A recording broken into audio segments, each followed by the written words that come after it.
ভাইরা আমার, এই কোরআনটা রিচার্জ করে কোরআনের ভিতর থেকে আমি 3টা রহমত পেয়েছি। 1 নাম্বার রহমতটা হলো আল্লাহর কালাম কোরআন। কোরআনটা যে রহমত, আরেকটু আপনাদেরকে এক্সাম্পল দিলে আপনারা বুঝবেন। ভাইরা আমার দিকে সবাই কান লাগান, আমার দিকে তাকান।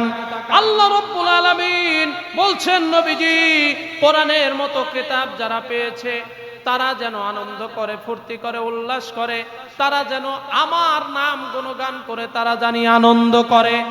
এবার আসি আল্লাহর কাছে বলি, আল্লাহ এই কোরআন দিয়ে আমরা যারা সমাজ চালাতে চাই, এই কোরআন দিয়ে যারা রাষ্ট্র চালাতে চাই, কোরআন দিয়ে যারা পার্লামেন্ট চালাতে চাই, আল্লাহ এক শ্রেণীর তোমার নামধারী মুনাফিক মার্কা মুসলমান আছে, তাদেরও দাড়ি আছে, টুপি আছে, জুব্বা পরে, কিন্তু তারা তো চায় না। তাদের ব্যাপারে কি আছে?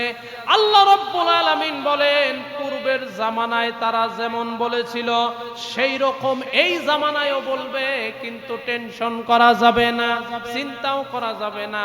আমি আল্লাহ রাব্বুল আলামিন অল্প হলেও তোমাদেরকে হেফাজত করে দেব। আপনারা কি বুঝতেছেন? কয়টা পয়েন্ট নিছি? 3টা। কয়টা? জোরে বলেন। কোরআনুল কারীমের ভিতরে 3টা রহমত। একটা হলো কোরআন নিজেই রহমত। সুবহানাল্লাহ বলবেন না? আমার দিকে তাকান। আমার দিকে তাকাইলে যতক্ষণ ওয়াজ শুনবেন আমাকে দেখে দেখে, ততক্ষণ সগীরা গুনাহ মাফ হবে। সুবহানাল্লাহ বলবেন না? চেহারা ভালো না হতে পারে, কালো হতে পারে, কিন্তু কোরআনের ওয়াজ শুনলে, আওয়াজ শুনলে খুশি হবেন কে? আর একটু জোরে বলেন, খুশি হবেন কে? আল্লাহ। ভাই দেখেন, লোক ছিলই না, কিছু লোক হয়েছে। ভাই একটু সামনে আসা যায় না? একটু সামনে আসা যায় না ওই লোকগুলি? ভাই শীত তো এখনো তেমন পড়েনি, একটু পরিবেশ করে দেন।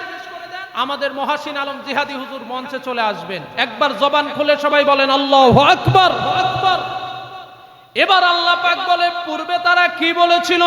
আল্লাহ রাব্বুল আলামিন সেইটাও কোরআনুল কারীমের ভিতরে জানায় দিলেন। সূরা আস-সফ আয়াত নাম্বার 8 আল্লাহ পাক বলেন, ইউরিদুনা লিইউতফিউ নূরাল্লাহি বিআফওয়াহিহিম ওয়াল্লাহু মুতিম্মু নূরিহি ওয়ালাউ কারিহাল কাফিরুন। আল্লাহু আকবার।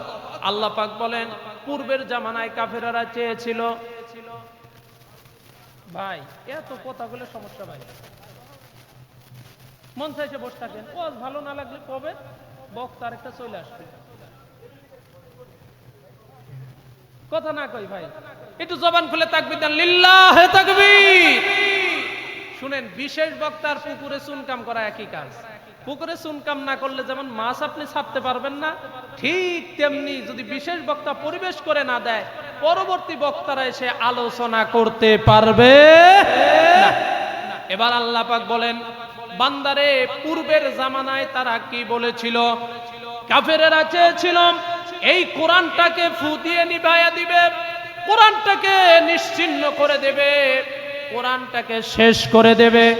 এবার আল্লাহকে বলি, আল্লাহ কাফেরেরা চেয়েছিল, কিন্তু এই জামানায় যদি কেউ চায় তাহলে কি এই কোরআনটাকে লন্ড ভন্ড করে দিতে পারবে নাকি? কোরআনটাকে শেষ করে দিতে পারবে নাকি? আল্লাহ রাব্বুল আলামিন বলেন, বান্দারে তোরা আমার কাছ থেকে দলিল নে, আমার কাছ থেকে দলিল নিয়ে তোরা জেনে যা, আমার কোরআনুল কারীমের ভিতরে লন্ড ভন্ড তো দূরে থাক, বিন্দু মাত্র কেউ আমার কোরআনটাকে কিছুই করতে পারবে না। সুবহানাল্লাহ বলেন। বলেন তো দেখি, কোরআনটাকে কি কেউ কিছু করতে পারবে? যদি পারত তাহলে দেখবেন আমাদের গ্রামের ভিতরে, আমাদের মহল্লার ভিতরে, আমাদের দেশের ভিতরে কত পীর সাহেবেরা আছে, তারা লন্ড ভন্ড করতে পারলে কোরআনের আয়াতটাকে সেটে সেটে পীরের পক্ষে যে আয়াতগুলি সেইগুলি খালি রেখে বাদ দিয়ে দিত। আমরা আলেম ওলামা হুজুরেরা যদি এই কোরআনটাকে লন্ড ভন্ড করে দিতে পারতাম, তাহলে আমরা মাহফিলে টাকা কিভাবে বেশি নেওয়া যায় সেই চিন্তা শুধু করতাম। আমজনতা, কৃষকেরা যদি কোরআনটাকে লন্ড ভন্ড করতে পারত, তাহলে তারা চিন্তা করত গৃহস্থ মানুষের কাজ কেমনে করে ফাঁকি দেওয়া যায়। আল্লাহ রাব্বুল আলামিন বলেন এই কোরআনুল কারীমটা পৃথিবীর জমিনে কেউ নষ্ট করতে পারবে না, বরঞ্চ আমি এই কোরআনুল কারীম হেফাজত করি। আর এইটা হেফাজত করব কতদিন? এই পৃথিবী থাকবে যতদিন আমি আল্লাহ কোরআনটাকে হেফাজত করব ততদিন। আল্লাহ পাকের কাছে বলি, আল্লাহ মুখে বললে চলবে না, দলিল দাও। আল্লাহ পাক বলেন সূরা হিজর 9 নম্বর আয়াত, আল্লাহ তাআলা বলেন ইন্না নাহনু নাযালনা যিকরা ওয়া ইন্না লাহু লাহাফিজুন।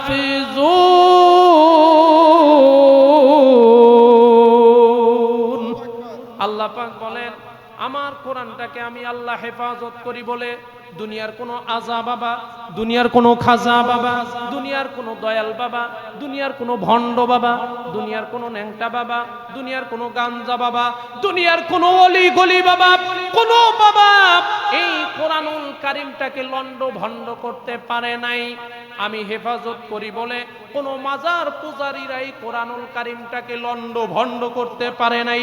আমি কোরআনুল কারীমটা হেফাজত করি বলে কোনো মুনাফিকরা এই কোরআনুল কারীমটাকে লন্ড ভণ্ড করতে পারে নাই, আজীবনেও পারবে না। পৃথিবী থাকবে যতদিন এই কোরআনের হেফাজত করব আমি আল্লাহ ততদিন। প্রিয় ভাইরা আমার, একটি এক্সাম্পল দেই। কোরআনটা যে রহমত, কোরআনটা যদি আপনি মানেন, কোরআনটা যদি মানেন, কোরআনটা যদি জীবনের সাথে ধারণ করেন, আপনার চলাফেরার জীবন, ওঠা বৈশার জীবন, সব কিছুর জীবনে যদি এই কোরআনটা আপনি মানেন, কি হবে প্রিয় ভাইয়েরা আমার? আমার দিকে খেয়াল করেন, আমার দিকে তাকান। আল্লাহ রাব্বুল আলামিনের কোন বান্দা কোরআনকে মহব্বত করে, কোরআনকে পড়ে যদি মৃত্যুবরণ করে, ওই কবরের ভিতরে যখন ফেরেশতা আসে প্রশ্ন করার জন্য চলে আসে, ওই কবরের ভিতরে আল্লাহ রাব্বুল আলামিনের একটা ফেরেশতা কবরের ভিতরে যখন চলে আসে প্রশ্ন করবে মান রব্বুকা ওমান দীনুকা ওমান নাবিয়ুকা, তোমার রবকে, তোমার নবীকে, তোমার দিন কি?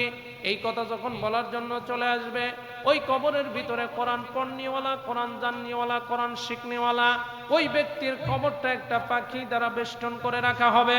ফেরেশতা এসে জিজ্ঞাসা করবে, ভাই পাখি রে, এই কবরের ভিতরে তো লাশ থাকার কথা ছিল, লাশটা গেল কোথায়? তুমি কি আমারে বলবা না?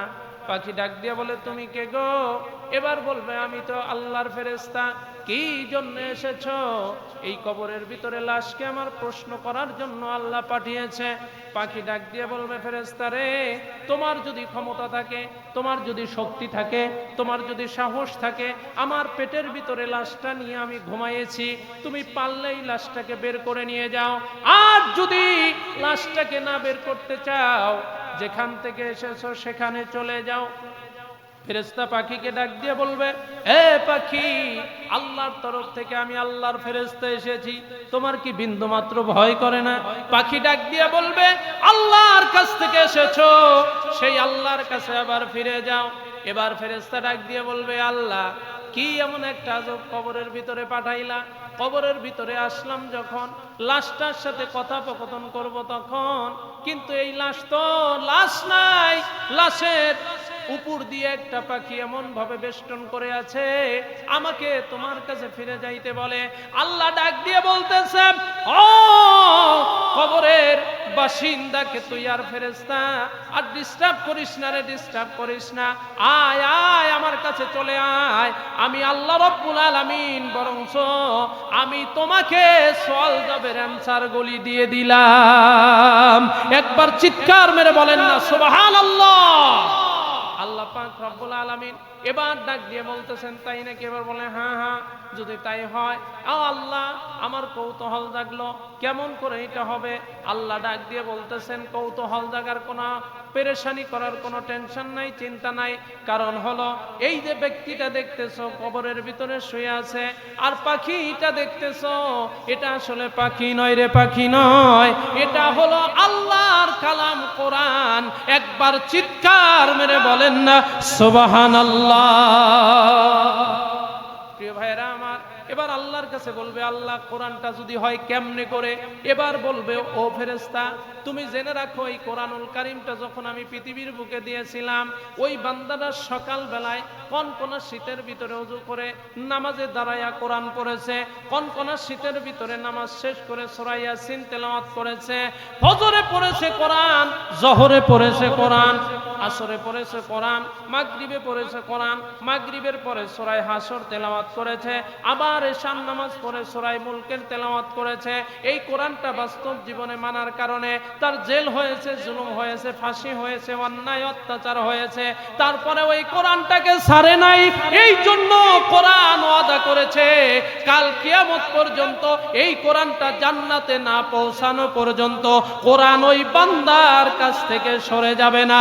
একবার চিৎকার মেরে বলেন না সুবহানাল্লাহ। আল কোরআনের সৈনিক আমি, নেই তো কোনো ভয়, এক আল্লাহর গোলাম আমি, এই তো পরিচয় আমার, এই তো পরিচয়।